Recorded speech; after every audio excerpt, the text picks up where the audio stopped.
Grandpa stole his first buggy in 1892. I met your grandma pig slopping in 46. Oh, every Christmas we'd visit my Uncle Fred in prison.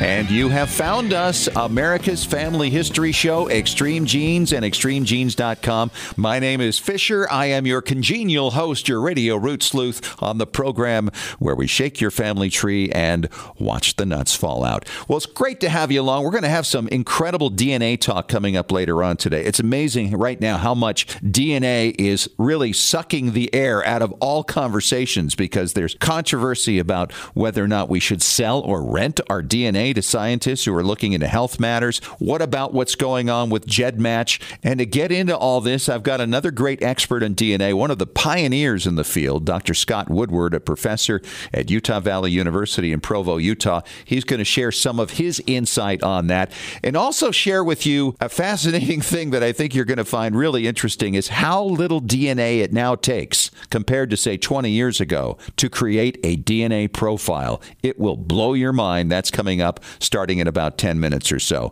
Hey, don't forget, by the way, to sign up for our weekly Genie newsletter. You can do it on our Facebook page. You can do it at ExtremeGenes.com. It is absolutely free, and we give you all kinds of links to great stories and a blog from me each week as well. Well, let's head out to Boston right now. My good friend David Allen Lambert, he is the chief genealogist of the New England Historic Genealogical Society and AmericanAncestors.org. David, how are you? I'm doing good, enjoying some warmer weather here in Beantown. It's nice to see summer approaching finally. Yeah, no kidding. I love the warm weather. All right, we got a lot of great Family Histoire news today, and where do we start? Yeah, right here in the Bay State, actually. My first story is about mile markers. Of course, long before GPS and your mobile phone apps, you wanted to get to Boston or to Western Massachusetts, and you're a post rider or just taking out your wagon for a ride, you want to know how far you are to your destination. These mile markers dating from the 18th century are being restored. They date from about 1729, and 29 out of 40 of them have been restored for the price tag of $116,000. Well, that's a lot to clean up a granite boulder. I had some rocks in my yard. If they'd like to clean them up, they can happy to do that. Wouldn't the people who put them there originally, first of all, be amazed to think that, 200 and, well, I guess it's coming up on 300 years now later, these people are fixing them up for that kind of money just to preserve them. Amazing. It really is, and it's a great piece of Americana, and I've seen dozens of them over the years, and we have some in neighboring towns that point how many miles to Boston. So, and it's pretty exact. Well, our other story, you really have to dig this one, because John Griffith, who was digging in his cucumber garden in 1949 in Marblehead, Massachusetts, saw something that caught his eye and reached down and found a ring with the initials J.D. and the date August 22nd, 1737. Well, his daughter had heard about this ring that her dad found, and she came upon it the other day, and she tracked down a local historian who collects things on Marblehead. Lo and behold, it's for his own ancestor fish. Isn't this incredible? 11th generation direct descendant from this guy. And the date on there was the date that John Dixie died. And so they're now researching it. And I guess your guy is like the Marblehead collector of all time, right? He really is, and it's interesting. These are called mourning rings, and it wasn't that the ring was owned by John. It was presented as a memento for those that attended the funeral, maybe the pallbearer. It's hard to know who they were actually given to because their initials aren't on there, but it reflects the death of this gentleman 281 years ago, and now it's in the hands of a descendant. Incredible. What a great find. Well, you just never know what you're going to find. And that's the case with Colonel Bruce Hollywood, our next story, who found out through research that his birth mother in Shizuoka, Japan, had named her restaurant after him. Yeah, this is amazing because he had tracked his birth mother back there. It took some real effort. In fact, there was some government intervention there to try to figure out who she was if she was still living. And he was the son of a military guy who had been stationed in Japan back in the early 60s, and this Japanese woman. Well, but he went over there to see her. She ran a restaurant and learned that she had received a photograph of Bruce when he was like a year old from the adoptive mother, and she had informed her of the the name of the child. So she named her restaurant after him, basically to honor him, because she never thought in her wildest dreams she would ever see him again. What a story. That really is amazing. Well, I'll tell you, another amazing story comes across the pond over in the jolly old England. In the Jewish tailor's shop, frequented by Winston Churchill, of all people, they recently were doing some renovations, and under the floorboards, a stash of old cash. Yeah, and a lot of it, too, and very much deteriorated, too, David. But they actually tracked down family members of the people who owned the shop back during World War II. This was stashed during the war. And I can understand why, because of the fear of Germany invading England. You would want to put the money away in case you needed to flee. Obviously, the rest of Europe had suffered greatly, especially those of the Jewish faith, where everything was taken, besides lives. And so this was a precautionary matter, and apparently they must have forgotten about it. I don't know about you, but if I left a $20 bill, set it down someplace, I'd be looking for it all week. Yeah. Well, they could have looked for it for 70 years at this point. Exactly. So I don't know. I know with the American currency, if the serial numbers are still good, they'll honor it at the Treasury for a fresh bill. So maybe the British pounds, it's a little different. But if not, it's a heck of a great story just the same. That's right. My blogger spotlight this week shines on Rahkia Nance, and she has a blog called the LA Confidential, blogging my way through my family tree. And the website is the laconfidential.wordpress.com. Now, her blog is great because she's actually tracing the stories and genealogy of her enslaved ancestors, including Henry Nance, her earliest known ancestor, who was born in Tennessee back in 1837. Well, that's about all I have from Beantown this week, so I'm going to throw out the special offer we do to our listeners. If you're not a member of American Ancestors, for $20, you can save by using the coupon code EXTREME for, well, you guessed it, Extreme Genes. All right, David, thank you so much, and we will talk to you again next week. And coming up next, we're going to talk to one of the pioneers in the DNA space. It's Dr. Scott Woodward. He's a professor at Utah Valley University in Provo, Utah. There's a lot of controversy going on right now, a lot of new breakthroughs in DNA, and you're going to want to hear everything he has to say about it because it could affect your genealogical journey. That's coming up in 3 minutes on Extreme Genes, America's Family History Show.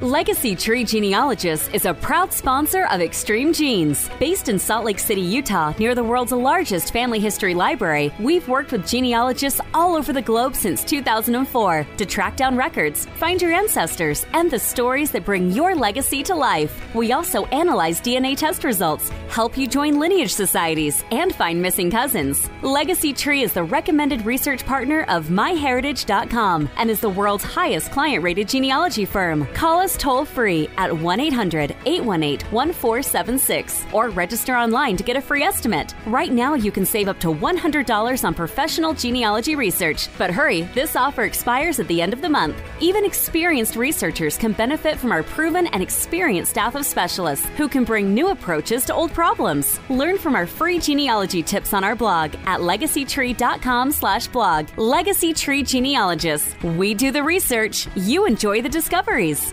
Did you know that Family Search Family Tree is available through a powerful new mobile app experience? That's right. Now you can view, edit, and even add information to ancestors in your family tree whenever and wherever you are. You no longer need to wait to get home or make a date with your computer to view or update your family tree. You can add details to your tree when visiting with family or when capturing details from a trip to the cemetery. You can share new family history discoveries from classroom settings. You can even make the most of your time when waiting for doctor appointments or car repairs. Get started today by downloading the free Family Search Family Tree app to your Apple or Android device. Visit familysearch.org/tree app to get the Family Tree app for free. Exploring and expanding your family tree has never been more convenient. Visit familysearch.org/tree app to download the Family Search Family Tree mobile app today. Hey, Genies, Fisher here with a shout out to our Patrons Club members at patreon.com/extremegenes. This is where friends of the show support Extreme Genes for as little as $1 a month, all the way up to the cost of a very nice burger each month. I mean, a really juicy one. You can support the show and enjoy various special Patrons Club member benefits, such as acknowledgement on extremegenes.com, special bonus podcasts from expert guests like Maureen Taylor, the photo detective, C.C. Moore, your genetic genealogist, great storytellers and experts on record sets from all over the world. We even offer expert advice on specific questions challenging your research. So go to patreon.com/extremegenes and get signed up. We love sharing your genealogical journey with you on our Extreme Genes Patrons Club. After all, what would you rather have? Inspiring and informative content or another greasy burger? The choice is yours. And thanks for supporting Extreme Genes.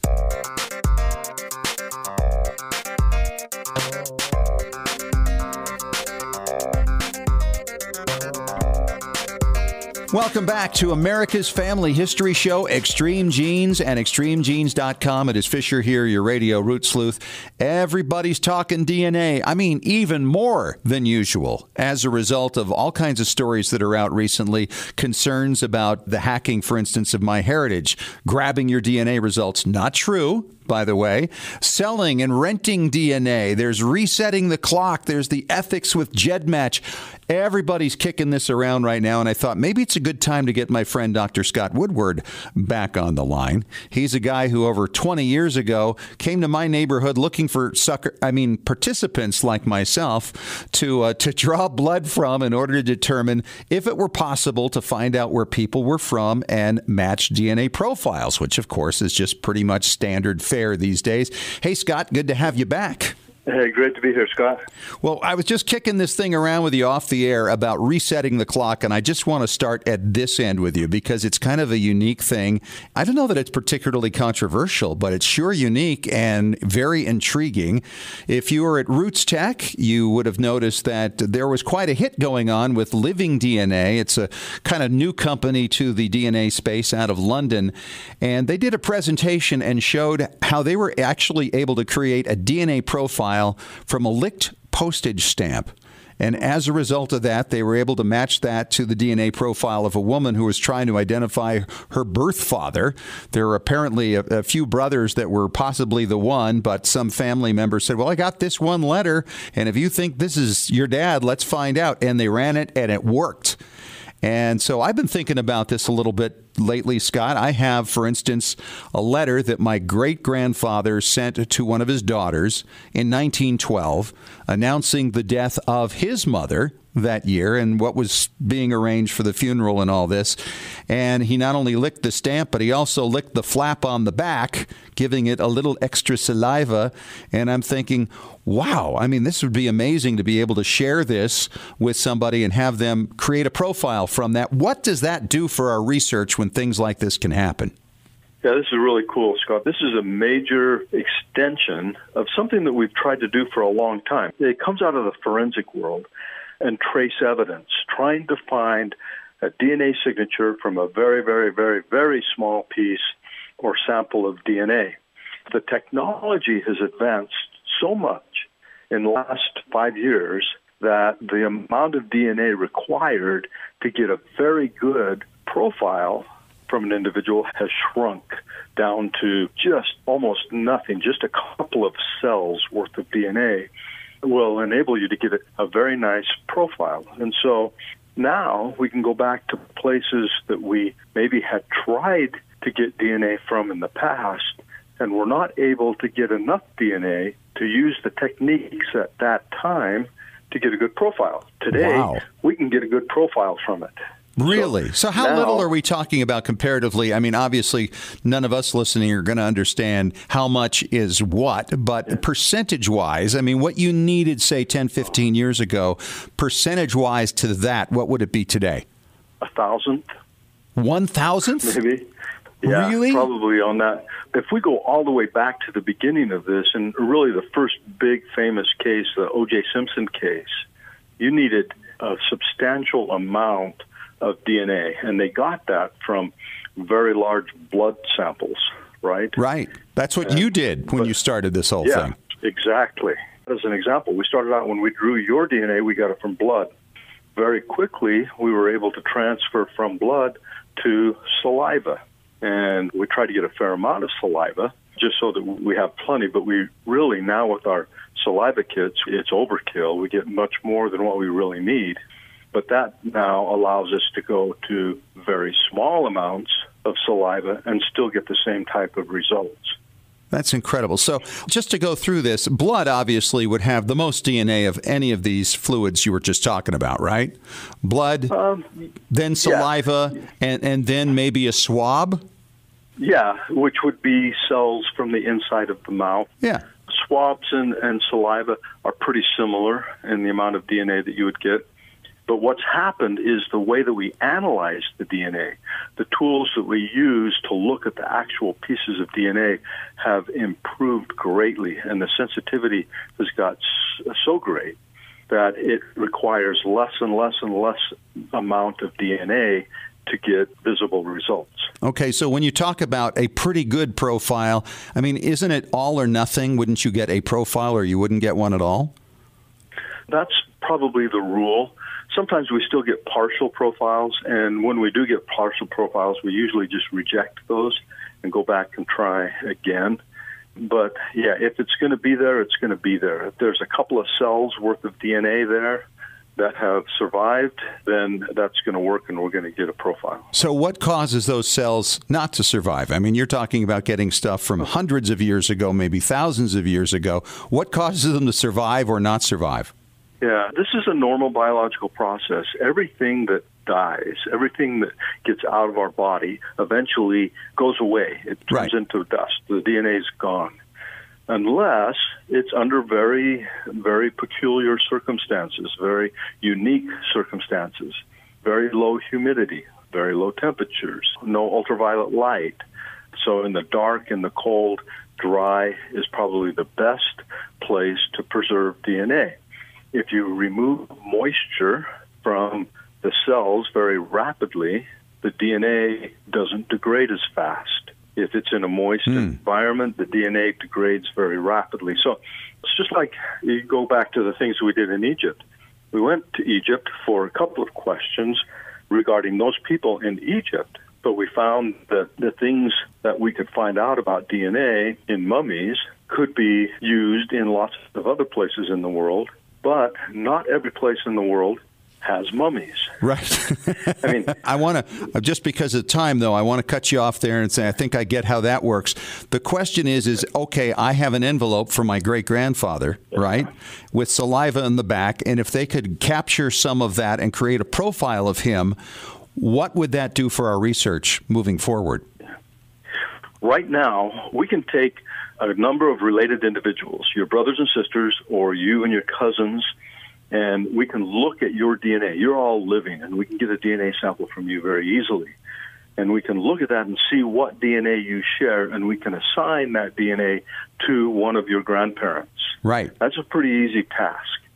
And we can extend that to your great-grandparents, and we can still do a pretty good job. But now let's say that we have an envelope that had some saliva from one of your great-grandparents. Right now, we can only give a probability statement as to whether or not this is the sequence that your great-grandparent has, okay? But if we get a DNA sample from that envelope that was licked by your great-grandparent, we take the probability out of it. Now we have the real DNA sequence. Right. If we can get enough of those people at that generation that have that same certainty of their DNA sequence, we can now extrapolate that DNA sequence up 2 and 3 generations prior to that. Wow. That would be mind-blowing, wouldn't it? Yeah, and that's the resetting of the clock. Mm-hmm. Because you're pushing it back in terms of, okay, I have, as if it were a living person, a great-grandfather who died in 1927 and was born in the 1840s. And now, if we were able to get enough siblings there, you could actually get a certain percentage of their grandparents, for instance. Exactly. Or parents. Yep, and so that resets the clock. So right now we have, 4, 5, 6 generations that we can go back from living people today. Let's say if we go back 3 or 4 generations and get a DNA sample from a person that was living at that point, we can now push that back another 3 or 4 generations. There had to be, though, enough samples, right? I mean, it can't be done by everybody. Well, how many old envelopes are there in the world? Yeah, there got to be a lot. I mean, there's a lot. The same way that we are using modern DNA to reconstruct former populations, let's use DNA from envelopes of 50 and 100 years ago to set those populations, not estimate them, but to set what they are, right, and then estimate deeper. So wow. It's fun. It's really exciting, Scott. This is something. Yeah, it gets more reliable. Yes, and so we take the probability out of it, and we have the real stuff. Right now, if we try to guess what the DNA sequence was of a group of people in a population 3 or 4 generations ago, there's a probability statement associated with it. But if we have the actual DNA from that population, that probability goes away. The probability becomes a certainty, and then we can use that information to move back 2 or 3 more generations. All right, so here's a quick question for you. You talked about all the envelopes in the world. They were mailed by that person who licked it, who handed it to a postal person, who handed it to another postal person, who handed it to somebody who opened the envelope. What kind of contamination would you be concerned about by all those other hands? That's correct. You have to be aware of that. But there's probably only one person who licked that. That's right. And so if you peel that back in the place where it was licked, and that's where you take your DNA sample, you minimize the possibility of contamination from other people. If you take it from the outside where they addressed it or something like that, where lots of people have handled it, then, you're going to find some trace DNA of other people who have handled that sample. But there are places on that envelope they probably didn't handle, and that's what you go for. Unbelievable. Great stuff. All right, resetting the clock. We're talking to Dr. Scott Woodward, a pioneer in DNA research. And Scott, the headline recently that came out is that scientists like yourself, well, maybe not like you, are looking to actually buy or rent people's DNA. And we got to talk about that. We'll get to it when we return in 5 minutes on Extreme Genes, America's Family History Show.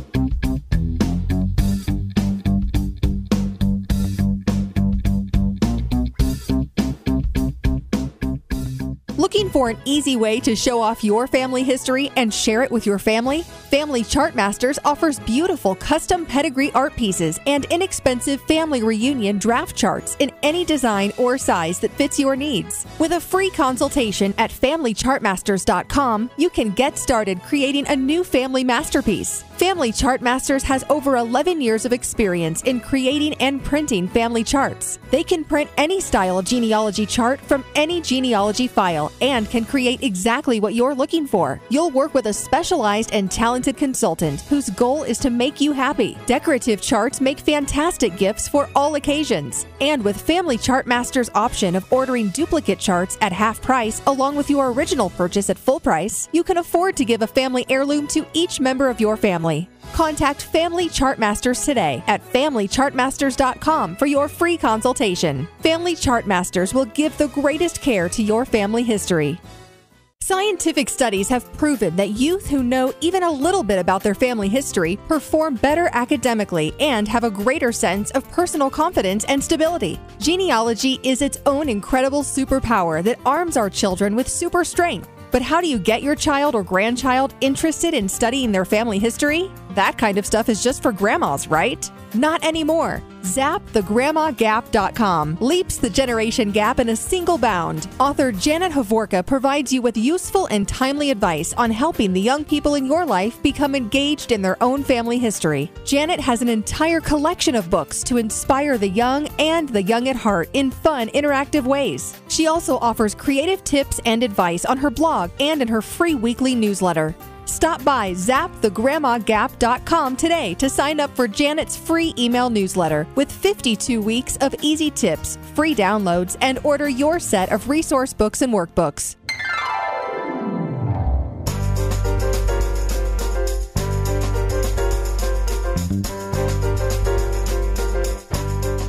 back at it. Extreme Genes, America's Family History Show, and ExtremeGenes.com. I am Fisher, and this segment is brought to you by Legacy Tree Genealogists. I'm talking to Dr. Scott Woodward.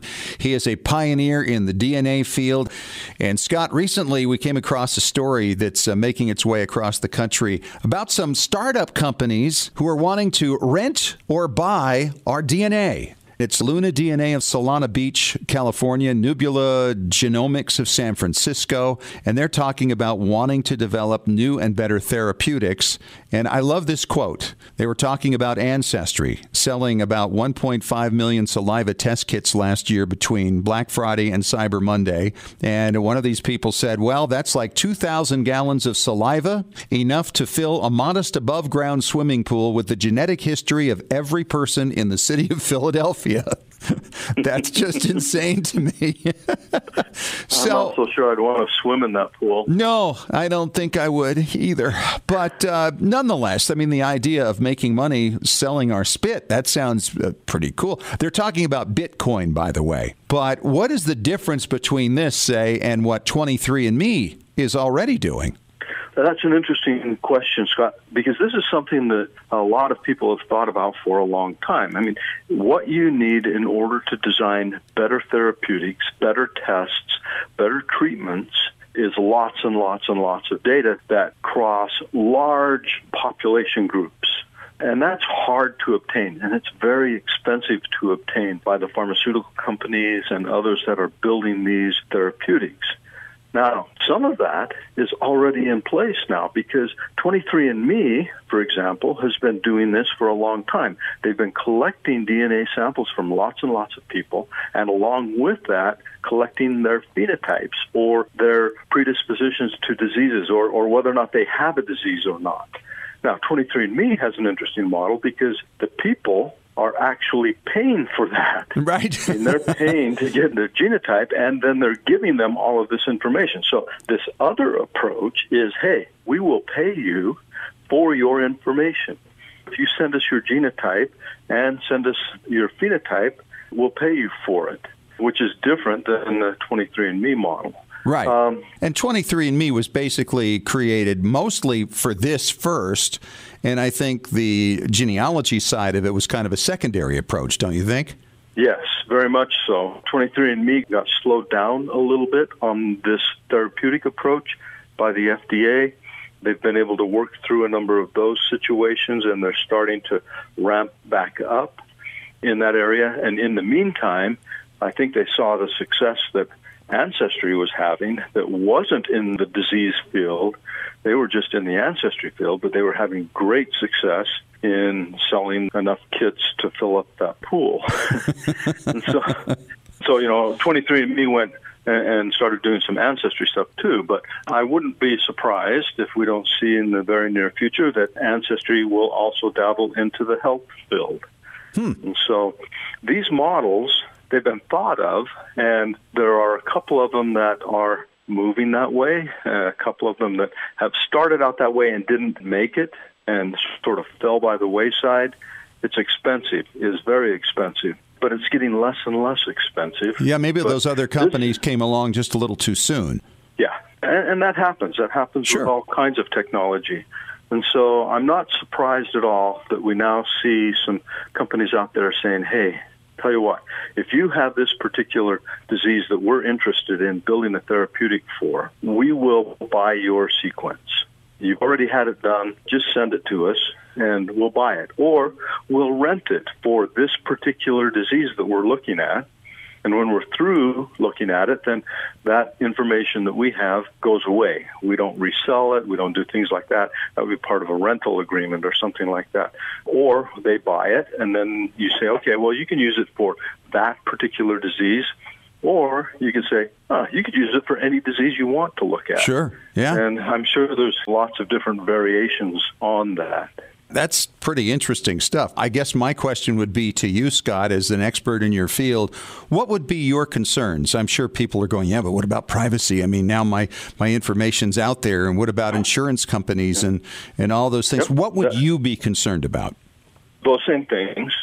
The hardest thing to deal with whenever you send information to any company, it doesn't matter whether it's a DNA company or whether it's a retail seller of something that you're buying something from, you're sending your information to them, there is a risk that that information can be obtained by someone who shouldn't have it.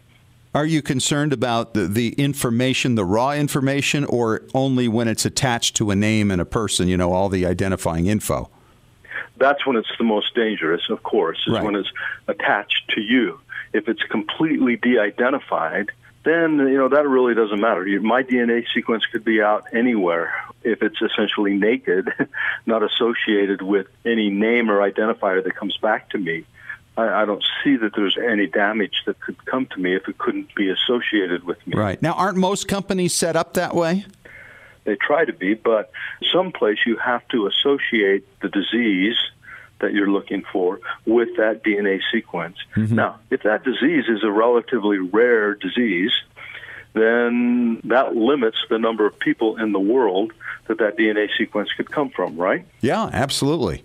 Now, the other thing that can happen is something that is happening right now.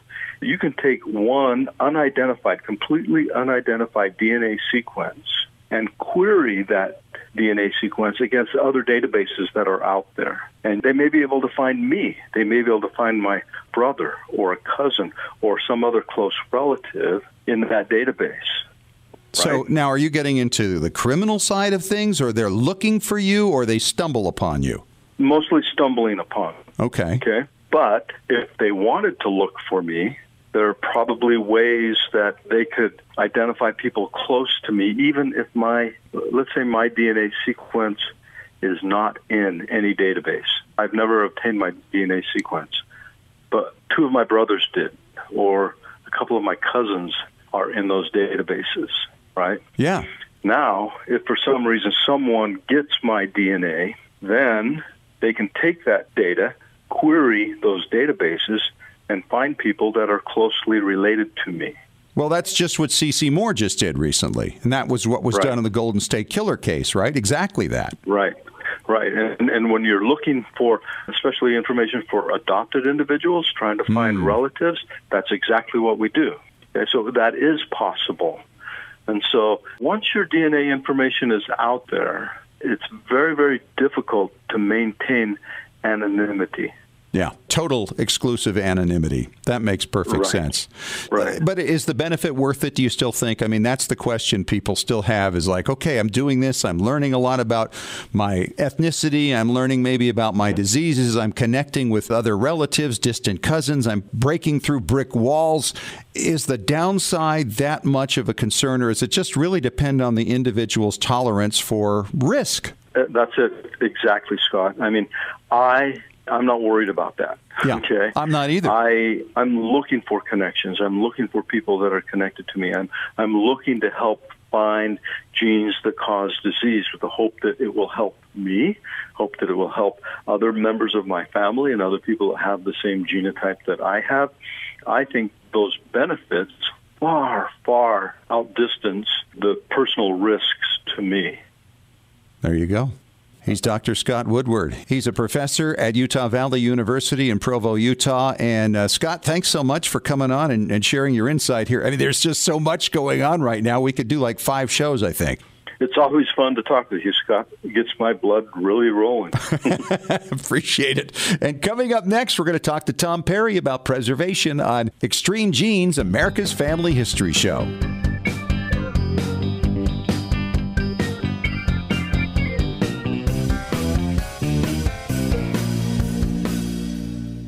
Legacy Tree Genealogist is a proud sponsor of Extreme Genes. Based in Salt Lake City, Utah, near the world's largest family history library, we've worked with genealogists all over the globe since 2004 to track down records, find your ancestors, and the stories that bring your legacy to life. We also analyze DNA test results, help you join lineage societies, and find missing cousins. Legacy Tree is the recommended research partner of MyHeritage.com and is the world's highest client-rated genealogy firm. Call us toll-free at 1-800-818-1476 or register online to get a free estimate. Right now, you can save up to $100 on professional genealogy research. But hurry, this offer expires at the end of the month. Even experienced researchers can benefit from our proven and experienced staff of specialists who can bring new approaches to old problems. Learn from our free genealogy tips on our blog at legacytree.com/blog. Legacy Tree Genealogists. We do the research. You enjoy the discoveries. Did you know that Family Search Family Tree is available through a powerful new mobile app experience? That's right. Now you can view, edit, and even add information to ancestors in your family tree whenever and wherever you are. You no longer need to wait to get home or make a date with your computer to view or update your family tree. You can add details to your tree when visiting with family or when capturing details from a trip to the cemetery. You can share new family history discoveries from classroom settings. You can even make the most of your time when waiting for doctor appointments or car repairs. Get started today by downloading the free Family Search Family Tree app to your Apple or Android device. Visit familysearch.org/tree app to get the Family Tree app for free. Exploring and expanding your family tree has never been more convenient. Visit familysearch.org/tree app to download the Family Search Family Tree mobile app today. Hey, Genies, Fisher here with a shout out to our Patrons Club members at patreon.com/Extreme Genes. This is where friends of the show support Extreme Genes for as little as $1 a month, all the way up to the cost of a very nice burger each month. I mean, a really juicy one. You can support the show and enjoy various special Patrons Club member benefits, such as acknowledgement on extremegenes.com, special bonus podcasts from expert guests like Maureen Taylor, the photo detective, C.C. Moore, your genetic genealogist, great storytellers and experts on record sets from all over the world. We even offer expert advice on specific questions challenging your research. So go to patreon.com/extremegenes and get signed up. We love sharing your genealogical journey with you on our Extreme Genes Patrons Club. After all, what would you rather have? Inspiring and informative content or another greasy burger? The choice is yours. And thanks for supporting Extreme Genes.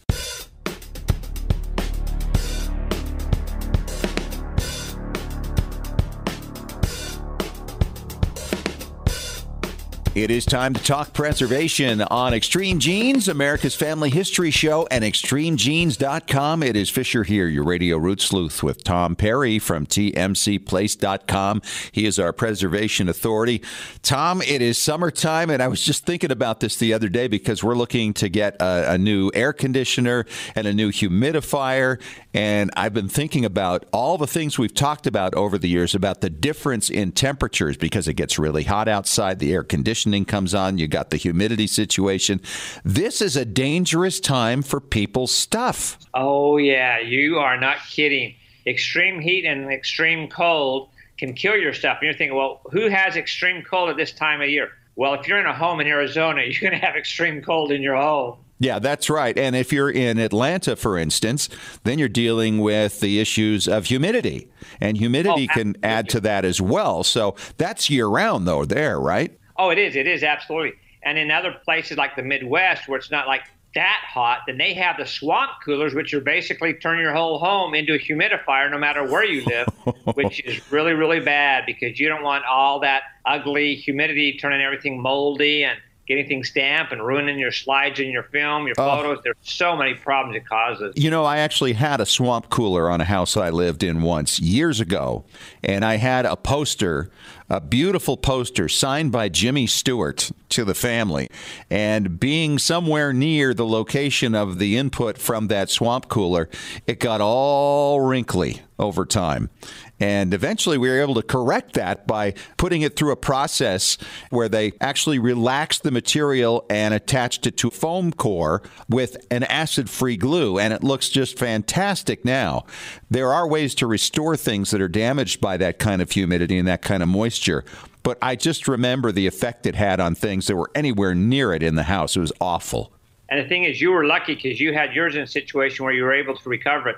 We had someone that stopped by our booth at Roots Tech and brought in some photos that, I mean, they had really glued themselves together so bad, There was almost beyond repair. There's some things I told them they can try, But, I wouldn't hold my breath. There's like a 10, 15% recovery rate. But if you just take care of yourself up front, that's not going to make things go bad. Take care of your things now, because if you don't have time to do it right now, when are you going to have time to do it over? Well, absolutely. I was just thinking about that situation you were just describing. I mean, you're really talking about people who kept pictures in a pile, right? And then basically the photo side started to really stick to one another. Is that what the deal was? Oh, absolutely. They stick to each other because of humidity. And also, that were really popular back in the 70s are those kind they call them magnetic pages. They had this, that was a precursor to the Post-its, and you put those down on it, and it gets transferred. The plastic was bad. The plastic itself would go yellow. It would actually transfer some of the gases from the plastic in hot areas into the photos. It would discolor the photos. Yep. All kinds of problems. Yeah, those are the worst photo albums ever created. Thank you, 1970s. Well, that's the thing. This is the time where you really have to think about what have you got, where is it located within the house, and what are you going to do about it to protect it? Because this, just like the dead of winter, this is the most extreme time of the year when it comes to temperature. Oh, yeah. Oh, absolutely. Because it's all over the board. And you forget about stuff like that because you're out playing with your family, you're going on vacation, you're doing different things like this. And it's just like, if it ain't broke, don't fix it. Well, if you don't fix it, you're going to have it in a lot worse shape, and then you're going to spend more time, more money, if you can recover it in the first place, which you might not be able to. And then these things are lost forever. Well, there's no question that we have to think about what we're going to do to preserve it. But I think the first most important thing is, what are you going to do to protect it? Because maybe it's not possible for you to go out and preserve it right now, get all the scanning done and put them in the right sleeves and all that. But there are some things you can do to at least minimize any damage that could be done at this time of the year. And we'll talk about that coming up next in 3 minutes on Extreme Genes, America's Family History Show.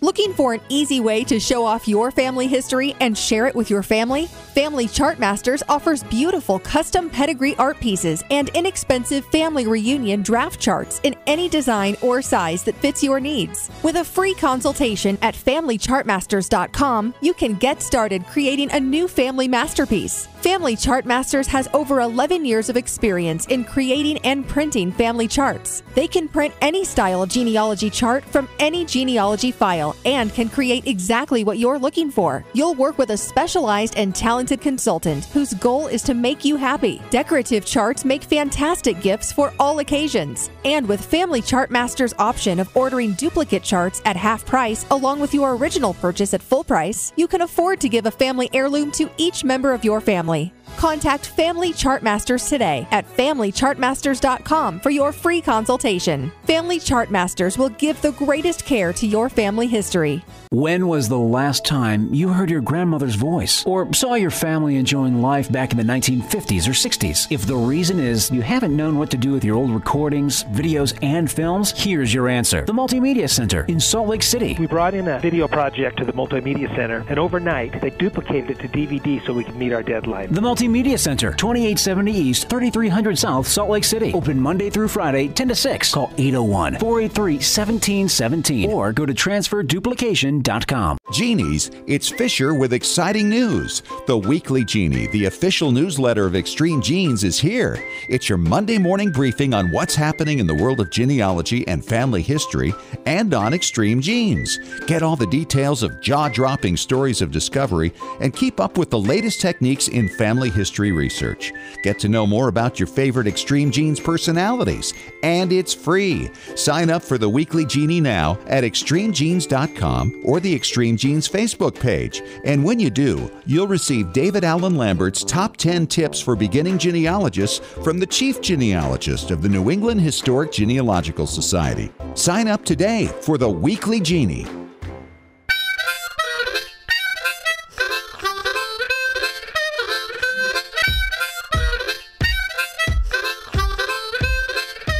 All right, it is that hot time of year, and it's having its effect on your family history materials, your old photographs and scrapbooks.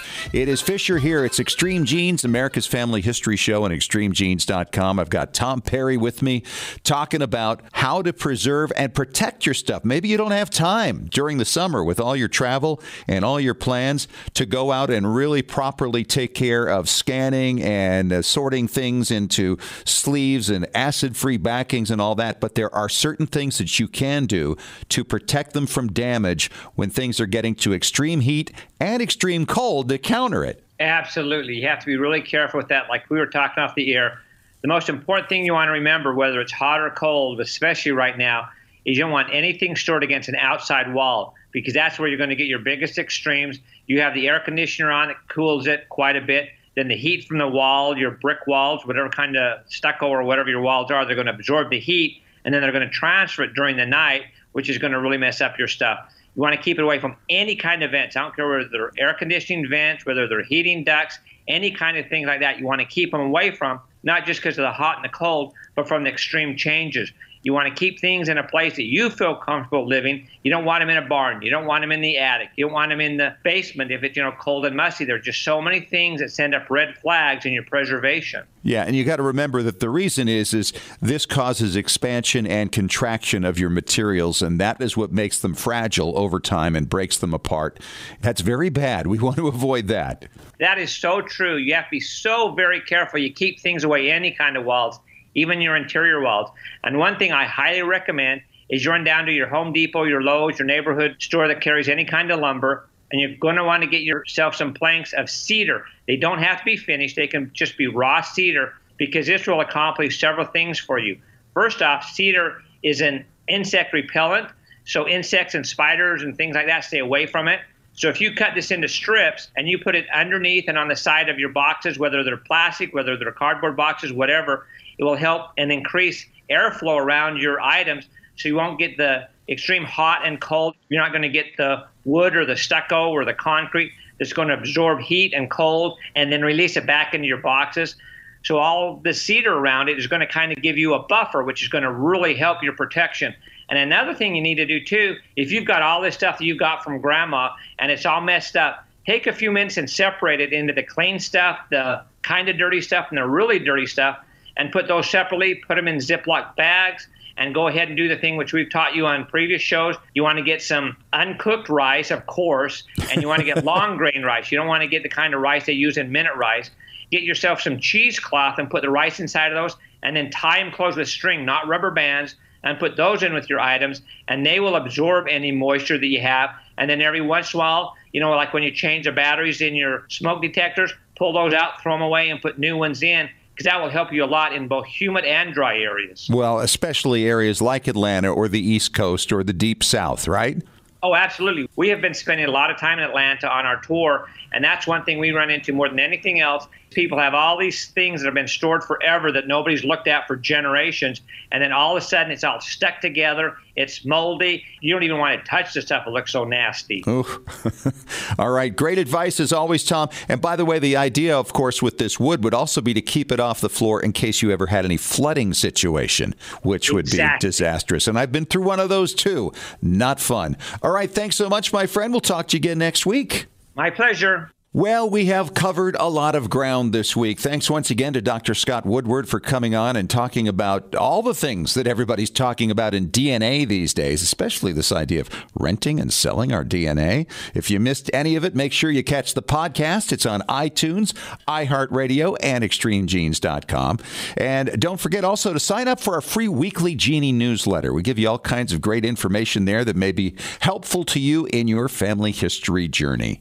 Talk to you again next week. Thanks for joining us. And remember, as far as everyone knows, we're a nice, normal family.